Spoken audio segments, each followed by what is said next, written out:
মাহভাদর লিখেছেন নরেন্দ্রনাথ মিত্র। শহরের অবিরাম ঘূর্ণমান কর্মচক্রের কেন্দ্রবিন্দু থেকে অনেক দূরে নতুন বাড়ি বানিয়েছেন মুখার্জি দম্পতি। দূরে দূরে ছোট্ট ছোট্ট বাগানের মধ্যে পুতুলের বাড়ির মতো বসানো বাসগৃহ, সুন্দর সুন্দর ছাদ, লাল টালি, কাঁচ ঢাকা বারান্দা, হাঁসের পালকের মতো মসৃণ গা। বেশ লাগে দেখতে, কিন্তু নির্জন, বড় নির্জন। রাত 8টার পরই নিশুতি হয়ে যায় একেবারে। বাজারহাটও একটু দূরে, কিন্তু ভোর সকালে বহুবিধ গাছপালার সবুজ ছায়াপথ দিয়ে হাঁটতে হাঁটতে চলে যাও। প্রাতঃভ্রমণও হবে, আবার বাজারও হবে, মন্দ কি? মুখার্জি সাহেব পরিতুষ্ট মুখে চারদিকে চেয়ে গিন্নিকে বললেন, কি গো, অসুবিধে হবে খুব? হলেই বা কি করছি? গৃহিণী ঈষৎ অভিমানের সুরে বললেন, কেন, 3 লিটারের ফ্রিজ কিনে দিয়েছি, সব স্টোর করো। ওষুধপাতি, পোস্টেজ এসব স্টকে থাকবে। টেকনোলজির যুগ। ওয়াশিং মেশিন থেকে, ভ্যাকুয়াম ক্লিনার থেকে কোনটা নেই? বই পড়ো, বাগান করো আর গান শোনো। টেলিভিশনে সারা গ্লোবের খবরাখবর নাও, যেটা যখন ভালো লাগে। আর সবচেয়ে বড় কথা, নির্জনতা, খানদানি নির্জনতা একেবারে উপভোগ করো, এনজয় করো সেটা। মুখার্জি গিন্নি দীর্ঘশ্বাস ফেললেন। বুড়ো বয়স এমনিতেই নির্জন। হাজার মানুষ আশপাশে ঘুরলেও মনে হয় কেউ নেই। যাদের সঙ্গে এক স্মৃতি ভাগ করে বাঁচা, তারা সব চলে গেছে। যারা আছে তারা অন্য প্রজাতির জীব যেন। নির্জনতা আর কাকে বলে? এই নির্জনতা যেন পাষাণ ভার, বুকের ওপর ক্রমশই ভারী হয়ে চেপে বসছে। আর উনি এলেন এখন নির্জনতার ওপর লেকচার দিতে। দূর দূর। তা ভোরবেলা সত্যি সত্যি প্রাতঃভ্রমণের নাম করে বাজার, আর বাজারের নাম করে প্রাতঃভ্রমণ সারেন মুখার্জি সাহেব।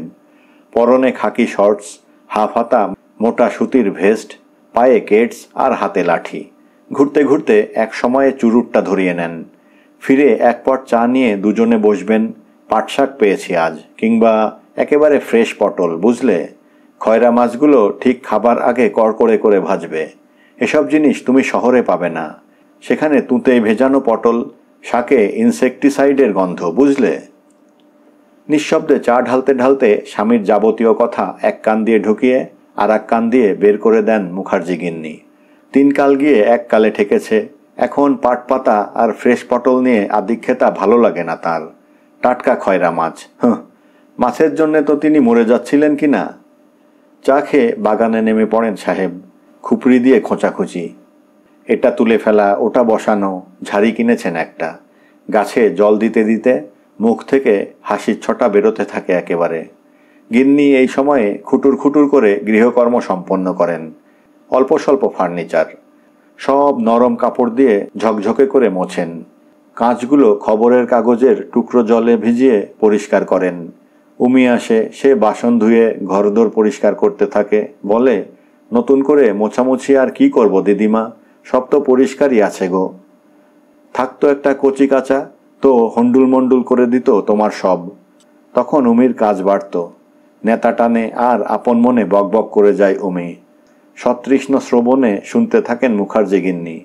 উমি কাজ ছেড়ে চলে গেলেই একটু দূরে গুঁড়ি মেরে বসে থাকা নির্জনতাটা আবার হুড়ুম করে এসে পড়বে, গ্রাস করে নেবে এই ছোট্ট ফ্লাওয়ারি নুক। উমি বলে, এবার চানটা সেরে নাও গো দিদিমা, আমি কাপড় চোপড়গুলো কেচে মেলে দিয়ে যাই। নিতান্ত অনিচ্ছুকভাবে মুখার্জি গিন্নি চান ঘরে ঢুকে যান। তার রান্না সারতে আর কতটুকু সময় লাগবে? 2 বুড়ো বুড়ির রান্না, এটা বারণ, সেটা চলে না, পরিমাণও খুব কম। তবে মুখার্জি সাহেব শৌখিন খুব, নানান রকম খেতে ভালোবাসেন। তাই টুকটাক করে হালকা হালকা খাবার বানান গৃহিণী। পনির, অ্যাসপ্যারাগাস, মটর ডালের বড়ি দিয়ে পাট পাতা, মৌরলা মাছের টক, বেগুন বাসন্তী, এইটুকু 1 মুঠো বানান। তাইতেই ঢের হয়ে যায়, ঢের। বিকেলে বাসন ধুতে এসে উমি বলে, তোমাদের যেন পুতুলের ঘরকন্না, এইটুকুনি টুকুনি বাটিতে কি খাও গো দিদিমা? কেন, ডাল ঘন ক্ষীরের মতন করো বুঝি? দূর, পাতলা সুপের মতো ডাল চুমুক দিয়ে না খেলে খাওয়াই হয় না তোর দাদু সাহেবের। উমি মুখার্জি সাহেব উঁচু দরের দামি মানুষ বুঝে শুধু দাদু বলে না, বলে দাদু সাহেব। আর মুখার্জি সাহেব উমিকে বলেন শেঠ উমিচাঁদ। দিদিমার সঙ্গে কথাবার্তা জমলেই তিনি বলবেন, এই যে শেঠ উমিচাঁদ, ষড়যন্ত্র কদ্দূর এগোলো। বিকেলবেলা রোজই দুজনে হাঁটতে বেরোন। শীতকালে 4টে নাগাদ। গরমকালে আর একটু পরে। তখন সাহেবের পরনে তাঁতের সূক্ষ্ম ধুতি, ফিনফিনে পাঞ্জাবি, কাঁধে চাদর, হাতে রূপো বাঁধানো লাঠি। এটা গরমকালে। শীতে ঢোল্লা গরম কাপড়ের ট্রাউজার্স, গিন্নির বুনে দেওয়া কার্ডিগান, মাফলার, মাথায় কান ঢাকা টুপি। মুখার্জি গিন্নি কি শীত কি গ্রীষ্ম, ধবধবে সাদা বাহারি পাড়ের টাঙ্গাইল শাড়ি, সাদা ব্লাউজ, শীতকালে উলের জামা, হাতওয়ালা সোয়েটার আর তার উপর গরম শাল। বেরোবার সময়ে চাটা খেয়ে নেন দুজনে। ফিরে খেলে বড় দেরি হয়ে যায়, রাতে ঘুম হয় না। ফিরে দুজনের কারোরই কোনো কাজ নেই। গোল বারান্দায় বসে গান শোনেন মুখার্জি সাহেব। পুরনো দিনের গান, কানাকেষ্ট, শচীনদেব বর্মন এইসব। কিংবা বাজনা শোনেন, মেনুহিনের ভায়োলিন। বিদেশি সব, বাখ, মোৎসার্ট, মেন্ডেলসন গুচ্ছের কি যেন আছে। একঘেয়ে ঘ্যান ঘ্যান ঘ্যান ঘ্যান করে বেজে যায়। সাহেবের মন রাখতে বেশ খানিকক্ষণ বসে থাকেন গৃহিণী। তারপর টুক করে উঠে পড়ে গুটিসুটি ঘরের ভেতরে চলে যান। একটু আয়নার সামনে দাঁড়ান, একটু এ ছবি দেখেন, একটু ও ছবি, পিকাসো নাকি ছাইভস্য, অসভ্য ছবি সব। কাঞ্চনজঙ্ঘার লম্বা পোস্টার একখানা, বরফে বরফ। তিনি ফিরে দাঁড়িয়ে বিছানার টানা চাদর আবারও টান টান করেন। তারপর আঁচল থেকে চাবি নামিয়ে আলমারি খোলেন, লকার খোলেন। লকারের ভেতর সোনাদানা নেই, হিরে মুক্ত কিছুই নেই। রয়েছে কয়েকটা ফটো অ্যালবাম, ব্যাস। যে কোনো একটা নামিয়ে নেন। তারপর খাটের পাশে হেলান চেয়ারে বসে অ্যালবামের পাতা খোলেন। বেরিয়ে পড়েন রায়বাহাদুর মাখনলাল চ্যাটার্জি, তার বাবা। ইয়া গোঁফ, স্যুট কোট হ্যাট, একেবারে পুরো দস্তুর সাহেব, রংটি ছাড়া। তা রং তো আর ফটোগ্রাফে বোঝা যায় না। তাদের বিয়ের ছবি, বিয়ের পরেই তোলা, ইলাস্ট্রেটেড উইকলিতে দেওয়া হয়েছিল। মুখার্জি সাহেবের চেহারাটা তখন কত ভালো ছিল। স্বাস্থ্যবান উজ্জ্বল যুবক। পাশে তিনি খুব রোগা, গলার হাড় দেখা যাচ্ছে। চুড়ি বালা হাতে ঢলঢল করছে। মাথায় ঘোমটা নেই। ঘোমটা খুলে দিয়েছিল ফটোগ্রাফার। আজকাল আর ফটোতে ঘোমটা চলছে না। দেখে শাশুড়ির কি রাগ। যতই সাহেব মেম সাহেব হও, নতুন বিয়ের কোণে মাথায় ঘোমটা থাকবে না? এ ছবি দেখলে এ বাড়ির গুরুজনরা সব কি বলবে? আবার আলাদা করে ঘোমটা দেওয়া ফটো তোলা হলো। সেই ফটোই বাঁধানো তাদের টেবিলের ফটো স্ট্যান্ডে থাকত। হাজারিবাগে বাড়ি শুদ্ধ সব যাওয়া হয়েছিল। রোজ পিকনিক, রোজ পিকনিক। সেখানে পঙ্কজ মল্লিকের সঙ্গে আলাপ, কত গান, কত গল্প। সেই সব ফটো, অনিরুদ্ধ ঠাকুরপোর ছবি, জলজলে চেহারা, হাসিটা কি একেবারে জ্যান্ত। চোখের সামনে যেন ভাসছে। চীনের যুদ্ধে মারা গেল। অনেকক্ষণ ধরে ছবিটা খুলে বসে থাকেন মুখার্জি গিন্নি। আরে কোক খাবে তো ক্যানের কোক খাও। মুখের সামনে ক্যান খুলে ধরছে। আসল জিনিস, খেলেই তফাতটা ধরতে পারবে। কত জিনিস আনতো, দুহাতে উপহার দিত, এনতার খরচ করত। পাতা উল্টালেন মুখার্জি গিন্নি। একটি রুমুঝুমু চুলওয়ালা শিশু, বেবি ফ্রক পরা, নিদন্ত মুখে হাসছে। এ ছবি অনিরুদ্ধ ঠাকুরপোর তোলা। তলায় লেখা বুড়িময়ী, 25শে নভেম্বর 1943। খসখস শব্দ। চটি ঘষতে ঘষতে মুখার্জি সাহেব ঘরে ঢুকছেন। চকিতে গৃহিণী অ্যালবামটা বন্ধ করে দেন। ঘরে ঢুকে আর চোখে অ্যালবামটা দেখেন সাহেব। কিছুক্ষণ চুপ করে থেকে বলেন, ওসব তো পাস্ট। ইতিহাস নিয়ে কি আর বাঁচা যায় গিন্নি? বাঁচতে হয় বর্তমানে। Present continuous. এ মুহূর্তে কি হচ্ছে, আমি কি করছি, কেন করছি, এই। বাঁচার দরকারটা কি? মৃদু থমথমে স্বরে কথাগুলো বলে মুখার্জি গিন্নি ধীরে ধীরে ঘর থেকে বেরিয়ে যান। হালকা কি একটা গন্ধওয়ালা ট্যালকম পাউডার মাখেন। সেই গন্ধটা অতীতের সুখস্মৃতির মতো ঘরের হাওয়ায় ভেসে থাকে। নিঃশ্বাস ফেলে মুখার্জি সাহেব অ্যালবামটা তুলে নেন। অন্যমনস্কভাবে যে কোনো একটা পাতা খুলে ফেলেন। অমনি বেরিয়ে পড়ে কালো গাউন পরা, মাথায় ঝালরওয়ালা টুপি, হাতে গ্রাজুয়েশনের সার্টিফিকেটটা পাকানো এক তরুণী। হাসছে। তলায় লেখা বুড়িমা, 1965। দেখতেই থাকেন, দেখতেই থাকেন। অবশেষে কাপড়ের খসখস শব্দ পান।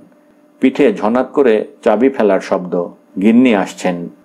চট করে অ্যালবামটা বন্ধ করে বিছানার ওপর যেখানে ছিল সেখানে রেখে দিয়ে নিজের কামানো গাল পরীক্ষা করতে থাকেন মুখার্জি সাহেব। যেন ভীষণ চিন্তিত। কাল সকালে দাড়িটা কামাবেন না কামাবেন না। গৃহিণী ঢুকে কোনো দিকে না তাকিয়ে ঝনাত করে আলমারি খোলেন। কড়াক করে লকারের চাবি ঘোরান, অ্যালবামটা রেখে দেন। চাবি বন্ধ করেন পরপর। তারপর বলেন, এত তো গান শোনো। গান শুনলে তো জানি মানুষের মর্মমর্জি মানুষের মন মর্জি নরম সরম হয়, তা যদি নাই হয় তো শোনো কেন। তিনি যত দ্রুত সম্ভব ঘর থেকে বেরিয়ে যান। মুখার্জি সাহেব জানালার বাইরে অন্ধকারের দিকে তাকিয়ে দাঁড়িয়ে থাকেন, এতক্ষণ যে মনে হয় তাকে কেউ স্ট্যাচু হয়ে দাঁড়িয়ে থাকতে বলে গেছে। সকালবেলায় বেরিয়ে এক দফা আলাপ হয় স্থানীয় লোকজনদের সঙ্গে। তার মধ্যে সবজিওয়ালা তাজু, মুরগিওয়ালা কিষেন, মাংস কাটা আনোয়ার, ডিমওয়ালা ভুবন এরা আছেই। ও সাহেব, পরশু দিনকেই তো মুরগি নিলেন, আজ আমার কাছ থেকে একটু খাসির মাংস নিয়ে যান না। অনুযোগে অনুরোধে মিশিয়ে আনোয়ার বলে, আরে বাবা, রেডমিট আমাদের চলে না, মুরগি তাও তোর দিদিমা খায় না, তবে নেব, বাড়িতে লোকজন এলে দেখবি নিয়ে যাব। কবে তোমার বাড়ি লোক আসবে? কাঁচা গলায় ডিমওয়ালা ভুবন বলে। 12-13 বছরের ছেলেটা ভুবনের কাছ থেকে ডজনখানেক ডিম কিনে সবজি বাজারের দিকে এবার এগোন মুখার্জি সাহেব। উদাস গলায় বলেন, আসবে। ছোট বাজার, যা এলো তা এলো, তার বাইরে আর কিছু নেই, তাই নিয়েই সন্তুষ্ট থাকতে হবে। বেগুনগুলো কেমন চিকন দেখুন সাহেব। তাজু তার আজকের পসরা নিয়ে বড়াই করে, মামুলি আলু পেঁয়াজ ছাড়া আজ তার কাছে ওই বেগুন। চিকন তো বলছিস খুব, কানা নয় তো, ভাবিসনি আমি দেখতে পাবো না। ঘুরিয়ে ফিরিয়ে দেখেন মুখার্জি সাহেব, শাকে ভিটামিন মিনারেলস আছে, টাটকা শাক তিনি রোজ কিনবেন। বাহ, আজ বড় বড় পালং পাতা রয়েছে। চট করে থলি খুলে ধরেন তিনি। মাছ বসেনি? ছোট ছোট পোনা, চারাও নয় বড়ও নয়। মাছওয়ালা ভোম্বলে বলে, একেবারে লাফাচ্ছে দাদু সাহেব। ঝালে খাবেন, ঝোলে খাবেন, ভাজা খাবেন, মুখ ছেড়ে যাবে, তাকত বাড়বে। ছোট বাজারের ব্যাপারী, বড় বড় শহুরে বাজারের বিক্রেতাদের ঘমণ্ড এদের নেই। যত না বিক্রি বাটা হয়, তার চেয়ে বেশি হয় গল্প স্বল্প, একটু ডাকাডাকি করে মানুষকে বুঝিয়ে আপন করে নেওয়া। বাজারে আসেন আরও 2-5 জন ভদ্রলোক, বিকাশ গাঙ্গুলি, অজয় মান্না, প্রীতম সিংহ, বীরেশ্বর মহাপাত্র। প্রায় সকলেই মুখার্জি সাহেবের থেকে ছোট।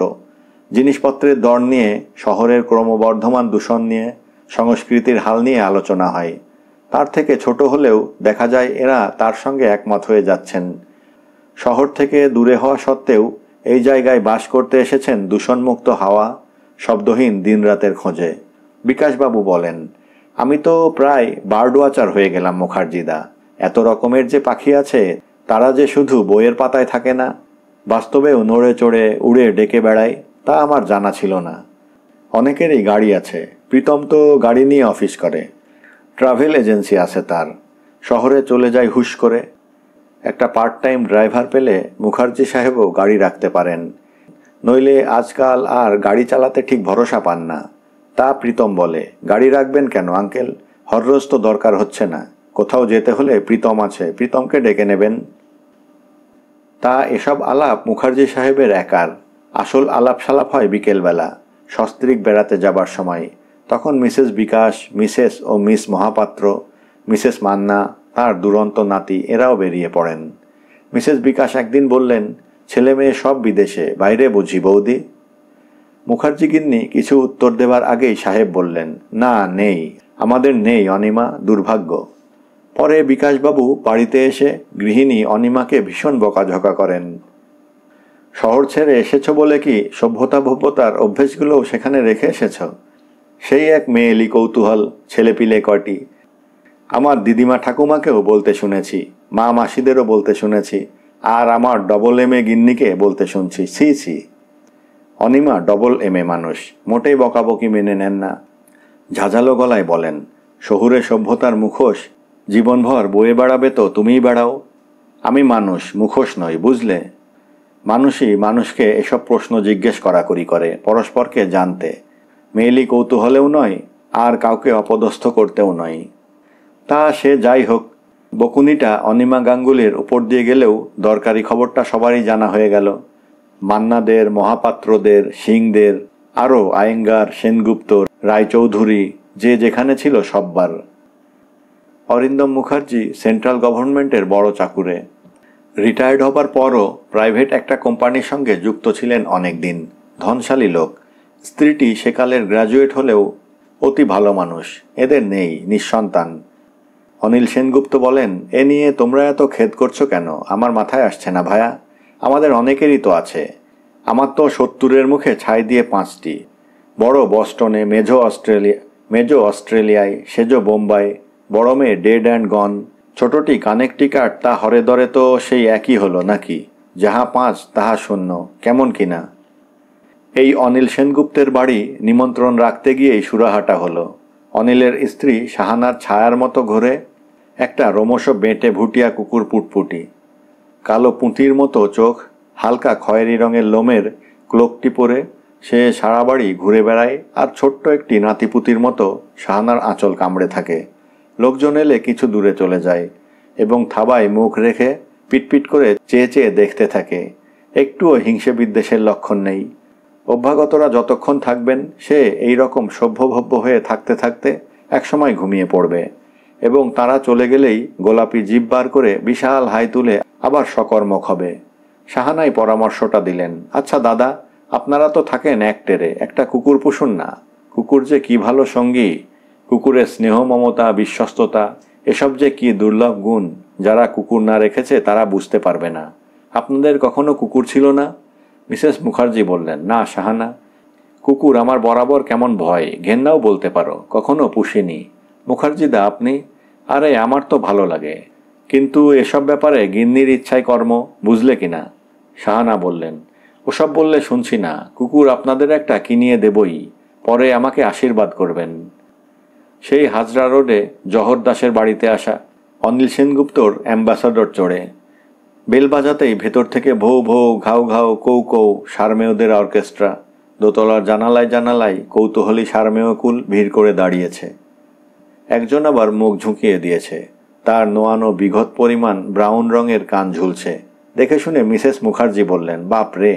শাহানা বললেন, ভয় পাবেন না দিদি, ওরা তো সব সময় ঘরে ঘরে বন্ধ, কত রকমের ব্রিড আছে, নিজে দেখে শুনে পছন্দ করে নিতে পারবেন।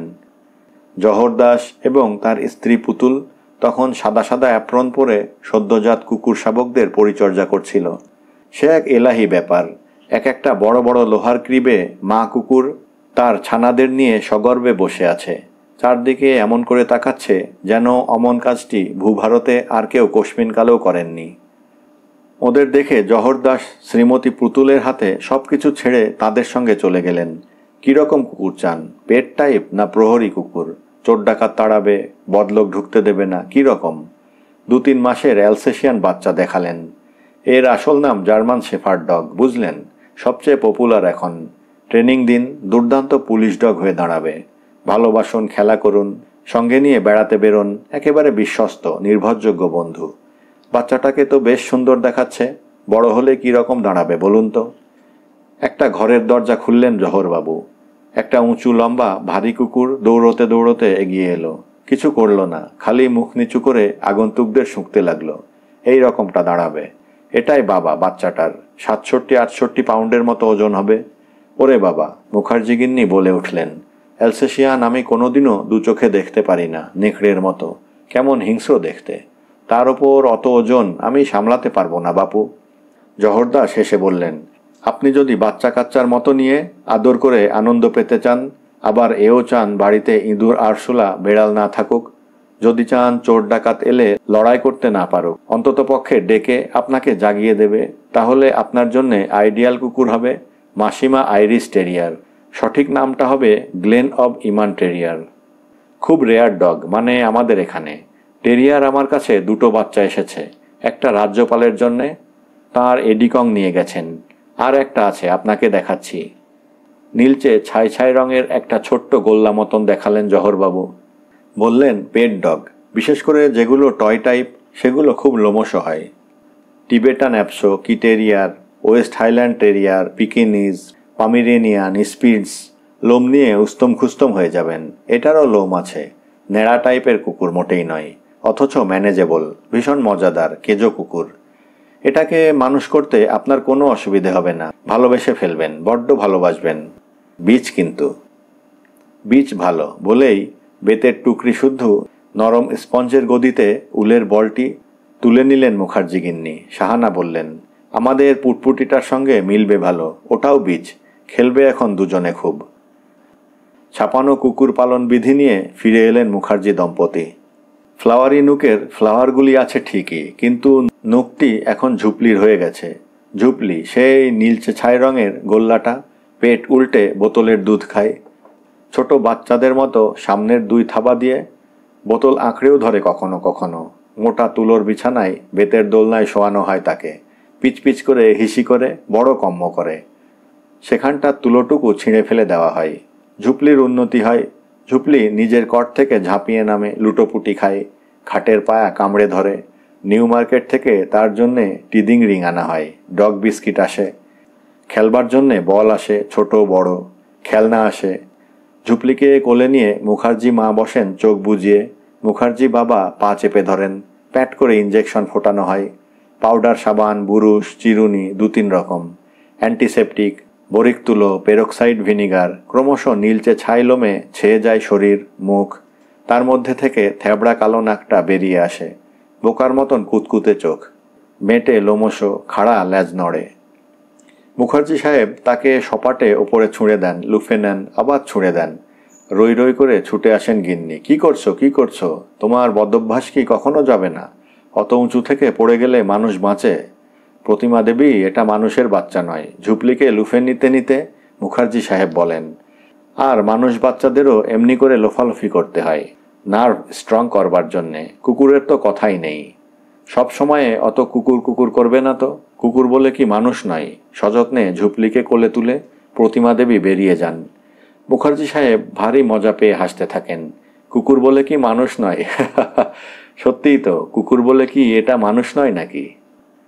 মাস 3 বাচ্চা যখন, তখন থেকেই কুকুর পালন বিধি দেখে দেখে ঝুপলির ট্রেনিং আরম্ভ হয়ে যায়। নরম সুইডের কলার তৈরি হয় তার জন্যে, বিশেষ অর্ডার দিয়ে। তার সঙ্গে স্টিলের চেন, আনব্রেকেবল গোল ফুলকাটা বলে। ঝুপলি পরিশ খেলো, চকচক করে জল খেলো। এইবার মুখার্জি সাহেব ডাকবেন, ঝুপলি কলার, ঝুপলি কলার। কলার পড়তে ঝুপলির ভীষণ আপত্তি। সে দূর থেকে বোকার মতো চেয়ে দাঁড়িয়ে থাকবে। প্রতিমা বলবেন, পরে নাও ঝুপলি, লক্ষ্মী মেয়ে। কি সোনা মেয়ে গো, ও তো গয়না, বাবা গয়না কিনে দিয়েছে। ঝুপলি আরও বোকাটে চোখ করে পিছু হটে। মুখার্জি সাহেব বলেন, ওভাবে মানুষের মেয়েকে বলার মতো বললে হয় না আজ্ঞে। ও তো গয়না, বাবা গয়না কিনে দিয়েছে। খুব বুঝলো। গয়নার লোভে লস লস করছে কিনা কিছু শেখাতে হলে সোজাসুজি গম্ভীর কঠিন গলায় নির্দেশ দিতে হবে। সম্ভব হলে মনোসিলেবল, যেমন সিট ডাউন। ডাই সিলেবলও চলতে পারে, কিন্তু ভেঙে ভেঙে উচ্চারণ করতে হবে, যেমন ঝুপলি কলার পরো। ঝুপলি গম্ভীর কড়া গলায় বলে কলারটা সামনে ধরে নাচাতে লাগলেন মুখার্জি সাহেব। হঠাৎ 1 পা 2 পা করে এগিয়ে এসে ঝুপলি কলারের ফাঁসের মধ্যে মাথাটা গলিয়ে দিল।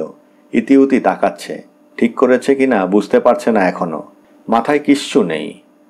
তখন তাকে প্রচুর আদর করতে হয়, গলায় খুশি ঢেলে দিতে হয়, বুঝলে, যাতে সে বোঝে এই রকম আচরণ করলেই সে ভালোবাসা পাবে। সে ভালোবাসা পাবে, হাততালি পাবে। এই দেখো লেখা আছে, lavish praise on him when he response to command. এইসব ট্রেনিংয়ের অঙ্গ। জহরের বইটা ভালো করে পড়ে দেখো না। তোমাকে তো তাই করতে বললুম। এইবার তোমার ওই লক্ষ্মী মেয়ে, সোনা মেয়েগুলো প্রাণ ভরে ইনিয়ে বিনিয়ে বলতে পারো। বিজয় গর্বে স্ত্রীর দিকে চেয়ে মুখার্জি বলেন, আমার ভারী বয়ে গেছে, গিন্নিমা উঠে যান। নাগ হয়েছে নাগ? ছি ছি ছি, মানি মানতে শেখেনি, মানি মানতে শেখেনি বলে মুখার্জি সাহেব তার বয়স টয়স ভুলে গিয়ে আঙুলে তুড়ি দিয়ে দিয়ে নাচেন, ঘুরে ঘুরে নাচেন। গিন্নিকে খেপাবার এই নতুন উপায় খুঁজে পেয়ে তিনি যার পরনায় আহ্লাদিত। তার রকম দেখে ঝুপলি তার কচি গলায় ডাকে, পৌ পৌ পৌ। গলার চেন ঝনঝনিয়ে সেও 2-1টা পাক খেয়ে নেয়, কিন্তু নাচে তার মুখার্জি কর্তার মতো প্রতিভা নেই দেখা যায়। উমি এসে বলে, ও দাদু সাহেব, কি করছো গো? দিদিমা যে কাঁদতে নেগেছে। সাহেবের নাচ থেমে যায়। কুকুর বগলে তিনি তৎক্ষণাৎ দিদিমার উদ্দেশ্যে রওনা হন। খাবার টেবিলের সামনে নিয়ে চোখে আঁচল দিয়ে দিদিমা বসে আছেন। আরে বাবা, কুকুর যখন তোমার আদেশ ঠিকঠাক পালন করতে পারবে। আমার পড়েও কাজ নেই, কিছু করেও কাজ নেই। গিন্নি একই রকম থমথমে মুখে বসে থাকেন। তবে রইল তোমার ঝুপলির মর্নিং ওয়াক। সে মোটা হিপো হোক, তার গেঁটে বাদ ধরুক, আমার কি। ঝুপলিকে গিন্নির কাছে টেবিলের ওপর বসিয়ে দিয়ে সাহেব চলে যান। আর কুকুরটা এমনই পাজি যে পৌ পৌ করে 2বার ডেকে মায়ের কোলের ওপর লুটোপুটি খেয়েই লাফাতে লাফাতে ছোটে মুখার্জি সাহেবের পিছু পিছু। পেছনে চেন লুটোচ্ছে। কি বিচ্ছু দেখো দিদিমা, উমি চেঁচায়। ওই যে জানে দাদু সাহেব বেই বেই যাবে। ওরা ওই রকমই, মায়ের কাছ থেকে আদর যত্ন সেবা সব আদায় করবে, আর হবার বেলায় হবে বাপ সোহাগী। গভীর খেদের সঙ্গে দিদিমা উচ্চারণ করেন। উমি বালতিতে নেতা ডুবিয়ে বলে, তা যদি বলো দিদিমা, বেটা ছেলে হয়েও দাদু সাহেব ঝুপলির জন্যে কম করে না। দৌড়োদৌড়ি, ছুটোছুটি, খেলা দেওয়া, মুখের গোড়ায় খাবারটি যেমন বোঝে, ঘুমের সময় কোলটি যেমন বোঝে, খেলাটিও তো তেমন 16 আনার জায়গায় 17 আনা বোঝে কিনা। একটা মানুষের বাচ্চার সঙ্গে তফাৎ কি? হঠাৎ বুকটা চেপে ধরেন মুখার্জি গিন্নি প্রাণপণে। বুকের মধ্যে যেন তীক্ষ্ণ লৌহশলাকা ঢুকিয়ে দিয়েছে কেউ। না না, সত্যি মানুষের বাচ্চার সঙ্গে কোনো তফাতই নেই, কোনো তফাৎ নেই। আনোয়ারের আজকাল মুখে খুশি ধরে না। মুখার্জি সাহেব নিয়মিত মাংস কিনছেন। হাড় দেখে মাংস বেছে দেয় আনোয়ার। মেটুলি, কিডনি এক এক দিন। মুরগিওয়ালা কিষেনের দিন খারাপ যাচ্ছে। তাকে মুখার্জি সাহেব ধৈর্য ধরে বোঝান, তার নিজের জন্যে আর কতটুকু লাগে, দিদিমা যে খায় না। আর ঝুপলি কখনো ওদের মুরগি দিতে নেই। সরু সরু হাড় যদি একবার পেটের ভেতর চলে যায় তো ইন্টেস্টিন ফুটো হয়ে যাবে একেবারে, তখন অক্কা। নলি নলি হাড় দিস, বেটি চিবক, যত পারে চিবক। তিনি আনোয়ারকে নির্দেশ দেন। বেছে বেছে গাজর কেনেন, বাঁধাকপি কেনেন, পালং শাক, কলমি শাক। ভিটামিন এবং খনিজ পদার্থ যেন কম না হয়ে যায় ঝুপলির শরীরে। ইতিমধ্যে মুখার্জি গিন্নিরও বিজয় গৌরবের কারণ ঘটে। তিনি প্রথম থেকেই ঝুপলির পরিষ্কার পরিচ্ছন্নতা, শুচিতা সম্পর্কে খুব সজাগ। প্রত্যেকবার খাবার পর তুলো জলে ভিজিয়ে মুখ মুছে দেন। ঝুপলির দাঁত মাজার দরকার নেই শুনে তিনি আকাশ থেকে পড়েছিলেন, মানতেও চাননি। কিন্তু তার স্বামী যখন কিছুতেই দাঁত মাজাতে দিলেন না, তখন তিনি জল আর পেরক্সাইডে মিশিয়ে তাতে তুলো ভিজিয়ে রোজ রাতে একবার করে ঝুপলির দাঁত পরিষ্কার করে দিতে লাগলেন। ঝুপলি হেগো পেছনে থাকবে এও তিনি কিছুতেই বরদাস্ত করতেন না। তুলো ভিজিয়ে তার শৌচকার্য সম্পন্ন করতে লাগলেন। মুখার্জি সাহেব যতই ব্যঙ্গের হাসি হাসুন আর খেপান, এই কাজগুলো তিনি করবেনই। উমি পর্যন্ত তাকে বোঝায়, আচ্ছা দিদিমা, ধরো তুমি কোনো দিন পারলে না, অদড় হলে, তখন কে ওকে ছুটিয়ে দেবে, কে দাঁত মাজাবে? ভগবান ওদের অমনি করেই গড়েছেন, দাঁত মাজবার, ছোঁচাবার দরকার হয় না কো। শুনে দাদু সাহেব বলেন, উমিচাঁদ একটা মুখ্য মেয়ে, যা এত সহজে বুঝে গেল। তুমি ভিক্টোরিয়া ইনস্টিটিউশনের গ্রাজুয়েট হয়েও তা বুঝলে না গিন্নি? তোমাকে আর উমিচাঁদকে দেখেই আমি খুব ভালো করে বুঝতে পারি, knowledge is instinctive, it can not be acquired. তা সে যাই হোক, তার মুখার্জি মায়ের গর্ভোল্লাসের উদ্রেক করে একদিন ঝুপলি ঝুমঝুম করে বাগানে দৌড়ে গেল।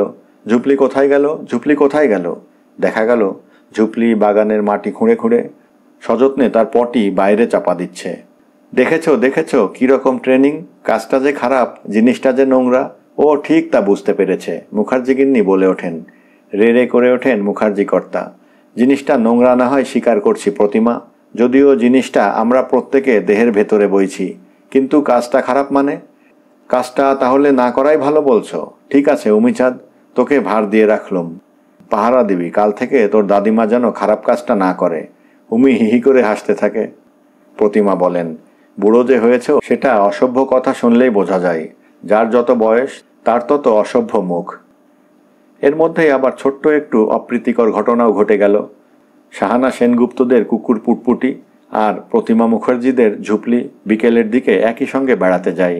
বেরিয়ে টেরিয়ে হয় মুখার্জিদের বাড়ির গোলপেটিকোতে, নয় সেনগুপ্তদের বাগানে দুই দম্পতি কুকুর নিয়ে বসে আড্ডা দেন।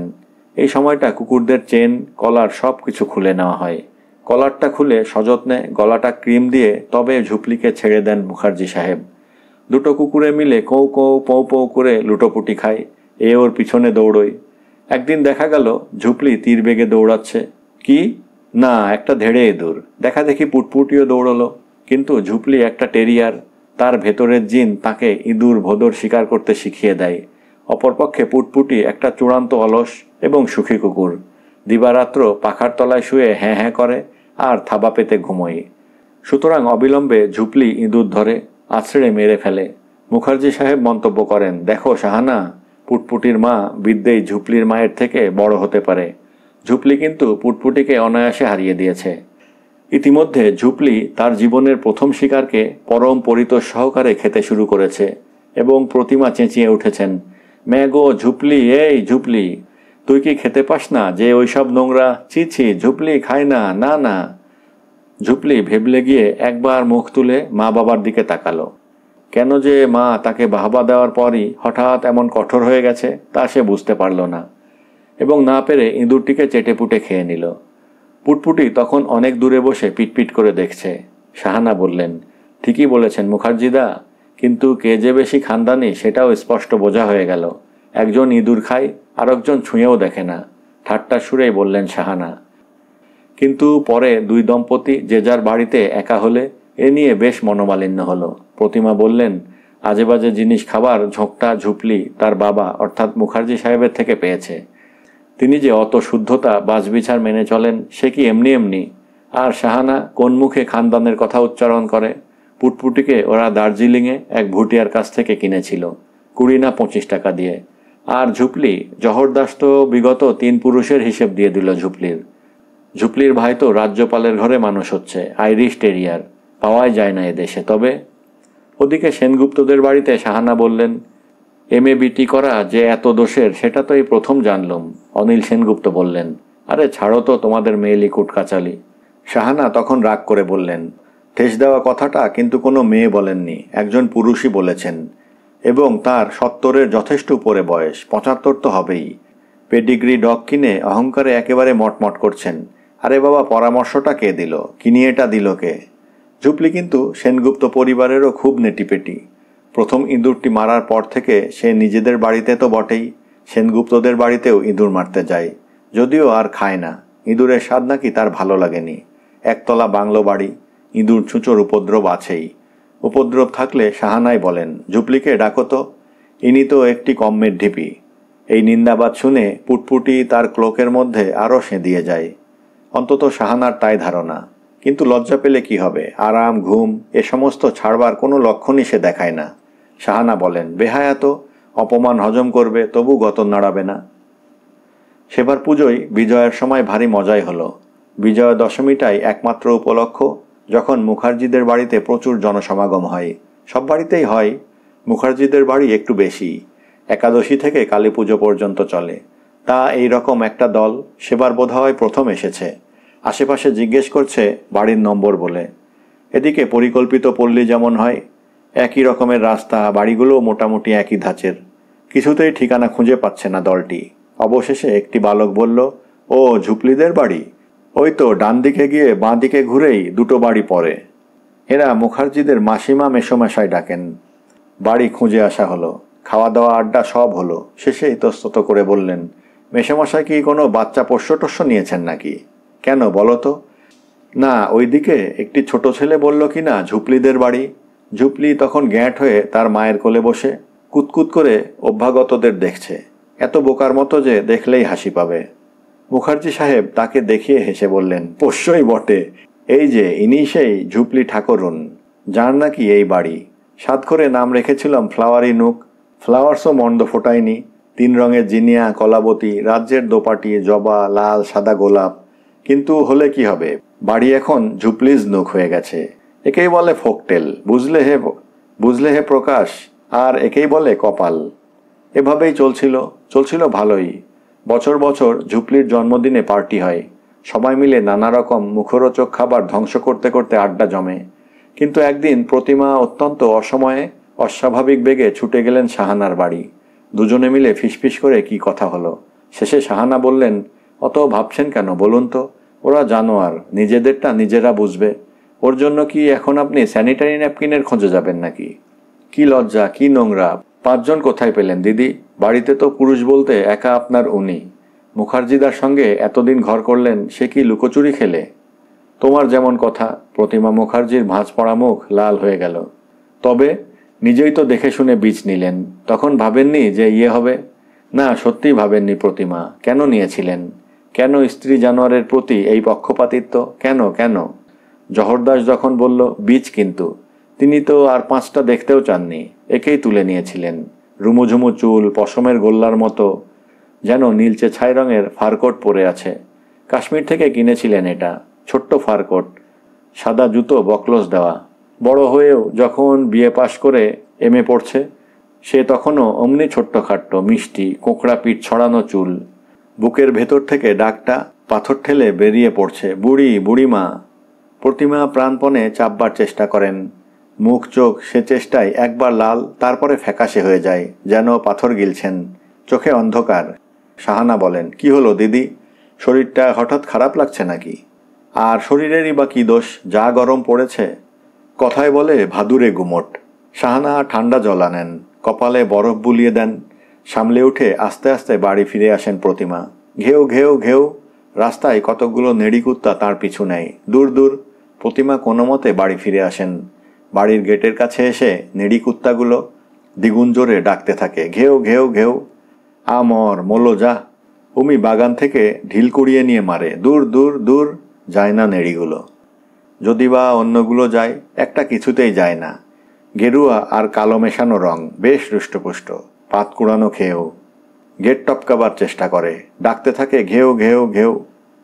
খাবার ঘরের কোণে কুণ্ডলি পাকিয়ে শুয়েছিল ঝুপলি। তার ছোট ছোট কানগুলো খাড়া হয়ে ওঠে। সে একবার সাড়া দেয়, কু। ঘৌ ঘৌ ঘৌ ওদিক থেকে ভেসে আসে। তড়াক করে লাফিয়ে ওঠে ঝুপলি, কৌ কৌ ঘৌ ঘৌ। সে তীর বেগে গেটের দিকে ছুটে যেতে থাকে। মুখার্জি সাহেবের সমস্ত শরীরে জোর লাগে তাকে কোলে তুলে নিয়ে আবার খাবার ঘরে আনতে, কলার এবং চেন বেঁধে আটকাতে। আটকাবার পরও ঝুপলি মেঝেতে গড়াগড়ি দেয়, আকুলি বিকুলি করে এবং ডাকতে থাকে, কৌ কৌ ভৌ। যদিও নেড়িটাকে ততক্ষণে নির্ভীক উমিচাঁদ তাড়াতে তাড়াতে পাড়া পার করে দিয়ে এসেছে। মুখার্জি সাহেব জরুরি বৈঠকে বসেন সেনগুপ্তের সঙ্গে। সেনগুপ্ত বলেন, আমার পুটপুটিটা যদি পুং হতো তো কথাই ছিল না। দুটোতে কেমন চমৎকার মিল। আহা, জানোয়ারদের জগতে যদি হোমো থাকতো দাদা। মুখার্জি চুরুট টান দিয়ে বলেন, না অনিল, কথাটা তুমি লাইটলি নিও না। অনিল সেনগুপ্ত বলেন, আচ্ছা, রাত্রিরের দিকে সব চুপচাপ হয়ে গেলে একটা খুব গম্ভীর কুকুরের ডাক শুনি যেন। কোথায় বলুন তো? দাঁড়ান, আমি খোঁজ নিই। 2-4 দিন ধরে খোঁজ খবর করে এসে অনিল সেনগুপ্ত বলেন, চলুন দাদা, আপনার সমস্যার সমাধান বোধহয় হয়ে গেল। যশবন্ত কাপুর বলে এক পাঞ্জাবি থাকে ওদিকে, অ্যালসেশিয়ান, আপত্তি নেই তো? আরে বাবা, যাতে খানদানি হলেই হলো। অ্যালসেশিয়ানই হোক আর তোমার ডালমেশিয়ানই হোক। বিকেলের দিকে ঘটকালি অভিযান শুরু হলো। প্রতিমা যেতে চাননি। যত সব অনাসৃষ্টি কাণ্ড। শাহানা পুটপুটিকে নিয়ে হাওয়া খেতে বেরোবেন। অগত্যা অনিল সেনগুপ্ত একাই মুখার্জিদাকে সঙ্গ দেন। মুখার্জি সাহেবের পাশে পাশে হেঁটে হেঁটে শেকলবন্দি সদ্য রজসলা ঝুপলি। যশবন্ত কাপুর সাদরে গেট খুলে দেন। আইয়ে আইয়ে মুখার্জি সাহেব, আইয়ে সেনগুপ্তা সাহেব, ইয়ে তো আপকি কোঠি হ্যায়, বৈঠিয়ে আরাম কিজিয়ে। লনের মাঝখানে বেতের চেয়ার টেবিল পাতা। কেতা দুরস্ত বেয়ারা এসে লস্যি দিয়ে যায়। বেয়ারাকে নির্দেশ দেন যশবন্ত সিং, রোভার কো ছোড় দো। সবে 2-3 চুমুক দেওয়া হয়েছে লস্যিতে। পশ্চাৎপটে মিসেস কাপুরকেও দেখা যাচ্ছে হাসতে হাসতে বিপুল ফাঁদের সালোয়ার কুর্তা পরা সদালাপিনী বেরিয়ে আসছেন। এমন সময় শোনা গেল, ঘাও ঘাও ঘাও, অর্থাৎ রোভারকে ছেড়ে দেওয়া হয়েছে। পরক্ষণেই সুপুষ্টু পেশি প্রবাহে বিদ্যুৎ খেলিয়ে দৌড়তে দৌড়তে আসতে লাগলো রোভার।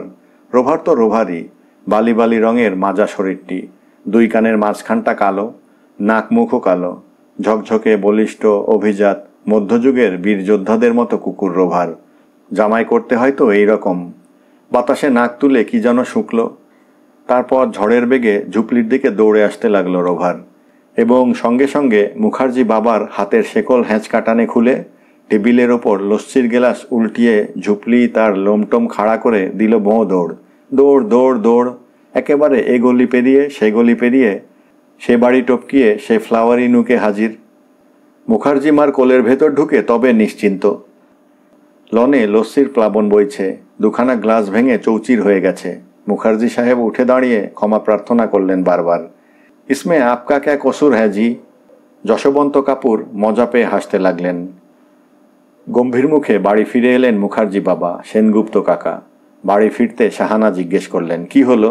সেনগুপ্ত বললেন, না, রিস্তা নাকচ করে দিল বেটি, বহুত নারাজ। তাই? শাহানা হেসে গড়াগড়ি খেতে লাগলেন সব শুনে। মুখার্জিদের পক্ষে কিন্তু ব্যাপারটা খুব হাসির রইল না। তারা ঝুপলিকে সাধারণত ছেড়ে রাখতেই পছন্দ করেন। খুব ভালো মেজাজের কুকুর, কাউকে বিরক্ত করে না, কামড়ায় না, ঘরদোর নোংরা করে না, গেট বন্ধ আছে, তার চত্বরের মধ্যে যত খুশি ঘুরে বেড়াক না, চেন পড়বে একমাত্র বেড়াতে যাবার সময়ে। ঝুপড়ি তার এ স্বাধীনতা উপভোগ করে, অপব্যবহার করে না কখনো। মুখার্জি সাহেব বিকেলবেলা তাকে বেড়াতে নিয়ে যাবার সময় ডাকাডাকি করেও পেলেন না। আশ্চর্য, ঝুপড়ি তো বাড়ির মধ্যে নেই। আতিপাতি খুঁজেও তাকে পাওয়া গেল না। এ বাড়ি ও বাড়ি খোঁজা শেষ করে উদ্বেগে হতাশায় কালো হয়ে দুজনে বসে আছেন। এমন সময় দেখা গেল ঝুপলি ফিরছে। গেটের ফাঁক দিয়ে গলে এলো, আস্তে আস্তে সিঁড়ি বেয়ে উঠে এলো। বাবা কিছু বলছেন না, মা কিছু বলছে না। ঝুপলি ভেতরে চলে গেল। কিছুক্ষণ পর দেখা গেল সে তার চেনটা মুখে করে আনছে। বাবার পায়ের কাছে চেনটা রেখে দিয়ে সে চুপটি করে দাঁড়িয়ে রইল। বোকা বোকা কুতকুতে চোখ দুটো বাবার চোখের দিকে চেয়ে স্থির। প্রতিমা ধীরে ধীরে উঠে ভেতরে চলে গেলেন। মুখার্জি সাহেব আর্দ্র গলায় বললেন, ঝুপলি ঝুপলি, নটি গার্ল, তোমাকে চেন পরতে হবে না। এখন চেন পরালে তোমার মা ভীষণ কাঁদবে। কিন্তু আর কখনো অমন একা একা বাইরে যাবে না, যাবে না তো? ঝুপলি তার বেঁটে ল্যাজটা প্রাণপণে নাড়াতে লাগলো। তারপর লাফিয়ে বাবার কোলে উঠল। কোলের মধ্যে যদ্দূর সম্ভব কুণ্ডলি পাকিয়ে শুয়ে বসে আদর খেতে লাগলো। জোর আলোচনা চলছে বাবা আর কাকার মধ্যে। অনিল সেনগুপ্ত বললেন, জহর দাসকে কন্ট্যাক্ট করা ছাড়া আর তো কোনো উপায় দেখছি না। কেনেল ক্লাবের ব্যাপার স্যাপার আমরা কিছুই তো জানি না। ওদের শুনেছি অনেক রকম নিয়ম কানুন আছে। গিয়ে শুধু শুধু অপমান হব কেন? তার চাইতে জহরকে কন্ট্যাক্ট করি। কিন্তু জহরের তো আবার ফোন পাচ্ছি না। তা মানুষটাকে দুদিন সময় দে। জহর থাকে সে কি এখানে? অনিলের গাড়ি গেছে গ্যারেজে। তারও তো 67 কাছে বয়স হলো। ওরকম হুড়ুমদুম করলে সে পারে? ঝুপলি দিব্যি সকালবেলা ব্রেকফাস্ট করলো। 2টোর সময় আটার রুটি, মাংস, অসময়ে গাজর, দিব্যি সব সাঁটালো। 3টে নাগাদ খুব সম্ভব দূরে শোনা গেল সেই আওয়াজ, ঘেউ ঘেউ ঘেউ ঘেউ ঘেউ ঘেউ। অমনি ভৌ ভৌ সাড়া দিয়েই ঝুপলি ছটফট করতে লাগলো।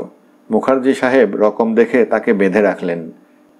প্রতিমা আর চোখে চেয়ে দেখলেন একবার, তারপর বললেন, এভাবে শাস্তি দেওয়া কেন? কথায় বলে যার যেখানে মজে মন। তাই বলে একটা পারিয়া ডগ, নেড়ি কুত্তা? গর্জন করে উঠলেন মুখার্জি সাহেব। প্রতিমা কেঁপে উঠলেন। ছোট্ট একটু দুপুর ঘুমের অভ্যেস মুখার্জি সাহেবের। আর্মচেয়ারে শুয়ে শুয়েই ঘুমন। চটকাটা ভাঙলে মুখ টুক ধোবেন, চান করবেন, পোশাক পরিচ্ছদ পরবেন। তারপর দাঁতে চুরুট কামড়ে চেন হাতে ঝুপলিকে নিয়ে বেরোবেন। বেরোতে গিয়ে দেখলেন চেন ছেঁড়া পড়ে রয়েছে, ঝুপলি নেই। বিকেল কাটলো, সন্ধে হলো, রাত হলো। রাত গড়িয়ে ভোর হলো, ঝুপলি নেই। রাতে দুজনে ঘুমোতে পারেননি। পোর্টিকোয় বসে কাটিয়ে দিয়েছেন। ভোরের দিকে চেয়ারে বসে বসেই ঢুলেছেন। পরদিন যখন দুপুর কেটে বিকেল হচ্ছে, আকাশে সাজো সাজো রব পড়ে গেছে, গুড়গুড় করে মেঘ ডাকছে। ভরা বাদর শুরু হলো বলে এমন সময় দেখা গেল ঝুপলি ফিরছে। খোলা গেট দিয়ে ঢুকে এলো। কুতকুতে লোমে ঢাকা চোখ দুটো এদিক ওদিক ঘুরছে। সিঁড়ি দিয়ে উঠে আসছে এবার। মুখার্জি সাহেব গর্জন করে উঠলেন, গেট আউট, গেট আউট আইসে। ঝুপলি ভেবলে গিয়ে তাকালো। তিনি পথ আটকিয়ে দাঁড়ালেন। যেদিক দিয়ে ঝুপলি ঢুকতে যায় তার কেটস পরা পা জোড়া সেখানে গিয়ে দেয়ালের মতো কঠিন হয়ে দাঁড়িয়ে যায়। প্রতিমা পেছন থেকে আর্ত গলায় বললেন, কি করছো, কি করছো? এবার ছেড়ে দাও, অনেক শাস্তি হয়েছে, ওকে ঢুকতে দাও। মুখার্জি সাহেব তীক্ষ্ণ গলায় বললেন, নো। গর্জমান আকাশের তলা দিয়ে মুখ নিচু করে ঝুপলি চলে গেল। কিছুক্ষণ পরেই আকাশে রোলার গড়িয়ে প্রচণ্ড জোরে বৃষ্টি নামল। জলের প্রবল ছাটে পোর্টিকো ভিজে যাচ্ছে। উঠে যেতে যেতে প্রতিমা কাঁদো কাঁদো গলায় বললেন, দেখো তো কি করলে। এই বৃষ্টিতে কোথায় ভিজবে যাব হয়ে এখন? নিউমোনিয়া না হলেই বাঁচি। মুখার্জি বললেন, কিচ্ছু হবে না, কম চালাক নাকি? সেনগুপ্তদের বাড়ি খেদিয়েছে দেখবে। পুটপুটির সঙ্গে হয়তো খেলা জুড়ে দিয়েছে। তাই বলে এই ভীষণ বৃষ্টির মধ্যে এইভাবে বার করে দেবে? মুখার্জি সাহেব দাঁতে চুরুট কামড়ে বললেন, ওর একটু শিক্ষা হওয়া দরকার। ওই শিক্ষায় দাও জীবনভর, আর কিছু দিও না, কিছু দিতে শিখো না। প্রতিমা দ্রুত বেগে স্বামীর এলাকা থেকে দূরে শোবার ঘরের আশ্রয়ে চলে যেতে থাকলেন। বৃষ্টি থামলে চকচকে ভিজে রাস্তার ওপরে টর্চের আলো ফেলতে ফেলতে মুখার্জি সাহেব চললেন সেনগুপ্তর বাড়ি। বেল বাজছে। সাহানা খুললেন, কি ব্যাপার দাদা, আপনি এত রাতে? ঝুপলি আসেনি? কই না তো, বাড়িতে নেই। না। মহাপাত্রদের বাড়ি গেলেন মুখার্জি। ঝুপলি, আমার টেরিয়ারটা এসেছে? কই না। প্রীতমের বাড়ির বেল বাজালেন মুখার্জি। প্রীতম খুলে দিয়েছে। ক্যা হুয়া আঙ্কেল? কুছ গড়বড় তো নেই হুয়া? ঝুপলি ইজ মিসিং। একটু বকাঝকা করেছিলুম। ওহো, প্রীতম বোকার হাসি হাসল। কিধর যায়গি ও? পেট হাউস ডগ, কোঠি গিয়ে দেখুন, এসে বসে আছে।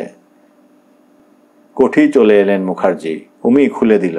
ঝুপলি ফিরেছে রে? না তো দাদু সাহেব, এই দুর্যোগের রাতে কোথায় গেল বলো তো? বাইরের জুতো মোজা ছেড়ে শোবার ঘরে এসে থমকে গেলেন মুখার্জি। প্রতিমা একটা অ্যালবাম বুকে আঁকড়ে মরার মতো চোখ বুজে শুয়ে আছেন, ঠোঁট নড়ছে, বোধহয় জব করছেন। তার পরদিনও ঝুপলি এলো না, পরদিনও না। কাগজে বিজ্ঞাপন দেওয়া হলো লস্ট কলামে। একদিন দুদিন পরে, পুরো 1 মাস হয়ে যাবার পর অবশেষে মুখার্জি সাহেব বুঝতে পারলেন ঝুপলি আর আসবে না, এবং প্রিয় মানুষে আর প্রিয় কুকুরে কোনো কোনো ক্ষেত্রে কোনো তফাতই নেই। ঝুপলি তার সমস্ত আদেশ বেদবাক্য বলে মানতে শিখেছিল। মনোসিলেবিক সব আদেশ, সিট ডাউন তো সিট ডাউন, স্টে পুট তো স্টে পুট, গেট আউট তো গেট আউট। সে এমনই বুঝেছে। তার বোকাটে কুতকুতে চোখ, ভোঁতা কালো নাক আর বেঁটে খাড়া লোমশ লেজ নিয়ে ঝুপলি এই নিরাত্মীয় পৃথিবীর বুকে হারিয়ে গেছে। পোর্টিকোয় দাঁড়িয়ে দাঁড়িয়ে প্রতীক্ষাক্লান্ত মানুষটি শেষে একেবারে ভেঙে পড়েন। ভাঙা গলায় বলতে থাকেন, আই ডিডন্ট মিন ইট বুড়ি, ও বুড়িমা, I never meant you, you just come back and see. মেঘলা আকাশের তলা দিয়ে ফিরছেন সেনগুপ্ত দম্পতি। দুজনেরই মন খারাপ। শাহানা ভারী গলায় স্বামীকে জিজ্ঞাসা করেন, ঝুপলিকে আবার কবে থেকে বুড়িমা বলে ডাকা ধরেছেন মুখার্জিদা? অনিল সেনগুপ্ত বিষণ্ণ মুখে বলেন, কি জানি।